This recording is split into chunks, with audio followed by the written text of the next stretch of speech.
Tentu akan ada pertanyaan jamaah, mengapa seseorang bisa terkena penyakit ain ini sehingga dia bisa lumpuh tiba-tiba atau menjadi mandul tanpa sebab, menjadi sakit pada organ dalam, semakin kurus dan semakin menderita. Padahal dokter tidak menemukan sebab penyakitnya secara medis. Di antara penyebab yang paling sering adalah, pertama, korban ain ini sebelumnya adalah orang yang suka menampilkan harta bendanya terutama di sosial media yang bisa dilihat oleh banyak orang.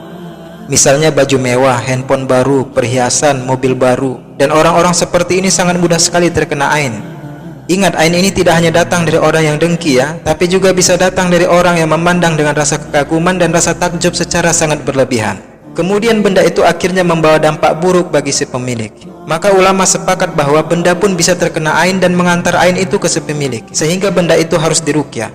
Untuk ruqyah mandiri sudah pernah saya jelaskan di kajian sebelumnya jamaah. Maka ada doa yang diajarkan Nabi Shallallahu Alaihi Wasallam dalam hadis Sahih Abu Daud agar harta kita tidak terkena ain dan tidak membawa ain kepada kita. Doanya adalah Allahumma inni as'aluka al-afwa wal afiyah fi dini wa dunyaya wa ahli wa mali. Ya Allah, aku meminta ampunan dan keselamatan pada agamaku, duniaku, keluargaku dan hartaku.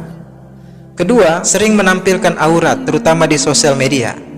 Pandangan mata orang yang terlalu kagum atau juga yang dengki bisa membawa penyakit ain kepada tubuhnya. Jika dia terkena ain, maka lama-kelamaan dia semakin mengurus, lemah, pucat, dan bisa lumpuh serta mati pelan-pelan. Wa iyadzubillah. Dan ini pernah terjadi kepada salah seorang sahabat Nabi bernama Sa'ad bin Abi Waqqas. Ketika itu Sa'ad bin Abi Waqqas menunggangi kuda lalu pakaiannya tidak sengaja terbuka.